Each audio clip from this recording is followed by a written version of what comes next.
Dentro de cada um de nós, sabe, acontece uma batalha, silenciosa, mas constante.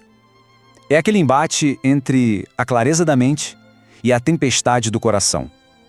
Um conflito que, se a gente parar para pensar, é tão antigo quanto o próprio pensamento humano. Ele ecoa através dos séculos e, no fim das contas, define quem somos, o que fazemos e como vivemos. Fala a verdade. Na hora de uma grande decisão, quantas vezes a lógica, aquela coisa fria, aponta para um caminho que parece seguro, mas ao mesmo tempo tem uma força que vem de dentro, uma emoção profunda, te puxando na direção totalmente oposta. Isso não é um dilema só nosso, é a condição humana na sua forma mais pura. E essa luta interna, ela não é só um problema, um obstáculo. Na verdade, é o palco onde a nossa sabedoria é construída. Filósofos, desde Platão até os neurocientistas de hoje, dedicaram a vida inteira para tentar entender essa dança. E é mergulhando nessa história que a gente encontra as chaves para uma vida mais equilibrada, mais plena. Vamos começar essa jornada? Nossa viagem começa lá na Grécia Antiga, onde os grandes pensadores tentaram pela primeira vez desenhar um mapa da nossa alma, sabe? Tentar botar um pouco de ordem nesse caos interior. E a resposta deles colocava um protagonista bem claro no centro de tudo. Para Platão, a nossa alma é como uma carruagem com asas. O cocheiro, ali, firme, sábio, essa é a nossa razão. Mas ele não está sozinho nessa. Ele precisa controlar 2 cavalos muito poderosos.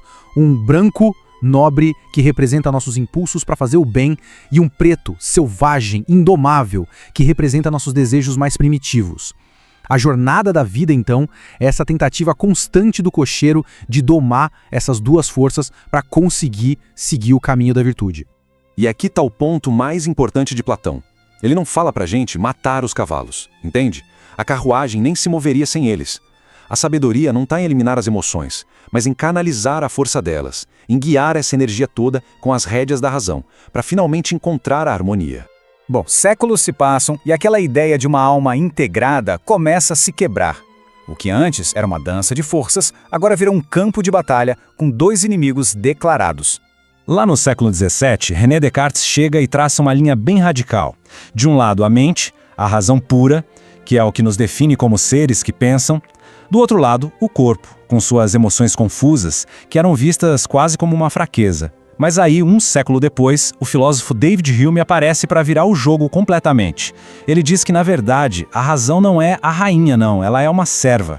Com essa frase, Hume coloca fogo no debate. O que ele está dizendo é que o que realmente nos move, o que nos faz levantar da cama e ir atrás dos nossos objetivos, não é a lógica, é o desejo, é a paixão. E a razão? Bem, ela é só a ferramenta que a gente usa para descobrir como conseguir aquilo que o nosso coração já decidiu que quer. Incomodado com essa ideia de que as paixões é que mandam em tudo, surge Immanuel Kant. Para ele, principalmente quando o assunto é moralidade, entregar o controle para a emoção seria um desastre. A razão precisava retomar o seu trono.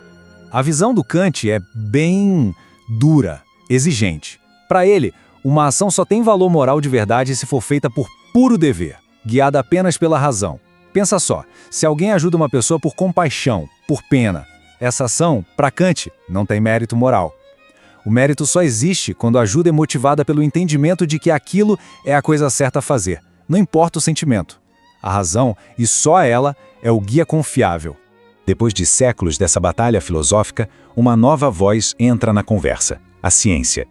E o que ela nos revela muda completamente as regras do jogo. A neurociência, a psicologia, elas nos mostram que essa separação radical entre razão e emoção é, na verdade, uma ilusão. Elas não são inimigas numa guerra sem fim. Pelo contrário, elas são parceiras, profundamente ligadas uma na outra, trabalhando juntas nesse sistema complexo que somos nós. E essa parceria funciona de um jeito fascinante. Estudos mostram que pessoas que tiveram danos em áreas do cérebro responsáveis pelas emoções simplesmente se tornam incapazes de tomar decisões racionais, mesmo as mais simples. Mas por quê? Porque as emoções não são um ruído de fundo. Elas são dados. Elas nos dão informações valiosas sobre o mundo e a razão nos ajuda a interpretar e a regular esses sinais. Isso mostra que o problema nunca foi a existência da razão ou da emoção, mas o excesso de uma sobre a outra. Uma vida guiada só pela razão fria se torna robótica, incapaz de criar conexão, de ter empatia. Por outro lado, uma vida dominada por emoções cegas nos torna impulsivos, irracionais e presas fáceis para manipulação. O segredo, como sempre, está no meio do caminho. Então, tá. Como é que a gente traz toda essa sabedoria filosófica e científica para o nosso dia a dia? Como é que a gente pode, na prática, encontrar esse tal equilíbrio? Primeiro passo, reconhecer a emoção. É se permitir sentir, mas dar aquele passo para trás antes de reagir. Depois, usar a razão para analisar. Por que eu estou sentindo isso? Quais são as consequências? Aí é preciso alinhar a decisão com os nossos valores mais profundos. A pausa é a nossa maior aliada. Esperar a intensidade da emoção diminuir um pouco. E, por fim, aprender com cada decisão, construindo a nossa própria sabedoria.